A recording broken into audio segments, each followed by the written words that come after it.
Price Lord. நம் வாழ்க்கையின் மையம் என்ன, அது எப்போது ஆசீர்வதிக்கப்படுகிறது என்பதை பார்க்கலாம்.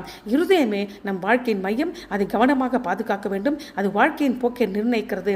ஆகவே முதலாவது இருதயம் குணத்தை நிர்ணயித்து நம் பேச்சை கட்டுப்படுத்துகிறது. லூக்கா 6:45 நல்ல மனுஷன் தன் இருதயமாக நல்ல பொக்கிஷத்திலிருந்து நல்லதை எடுத்து காட்டுகிறான். இருதயத்து நிறைவினால் அவன் வாய் பேசும். இரண்டாவது, இருதயமே நம்பிக்கையின் ஊற்றுக்கண் என்று ரோமர் 10:10 நீதி உண்டாக இருதயத்தில் விசுவாசிக்கப்படும், ரட்சிப்புண்டாக வாயினால் அறிக்கை பண்ணப்படும் என்று சொல்றாங்க. அதே இருதயமே அவிசுவாசத்தின் ஊற்றுக்கண் என்று எபிரேயர் 3:12 சொல்லுகிறது. தேவனை விட்டு விலகுகிற அவிசுவாசம் என பொல்லாத இருதயம் உங்களுக்கு இராதபடிக்கு எச்சரிக்கையா இருக்க வேண்டும்.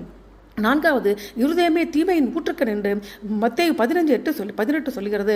எல்லா விபச்சார வேசித்தலங்களும் இருதயத்திலிருந்து புறப்படுகிறது. அப்படிப்பட்ட இருதயம் ஆசீர்வதிக்கப்பட வேண்டும் என்றால் புதிய உடன்படிக்கையின் கீழாக இரட்சகராக இயேசுவை சொந்த இரட்சகராக ஏற்றுக்கொள்ளும் பொழுது கீழ்ப்படியாத இருதயம் எடுக்கப்பட்டு கீழ்ப்படியாத இருதயம் பொருத்தப்பட்டு பரிசுத்த ஆவியின் ஊற்றுக்கண்ணாக மாறுகிறது.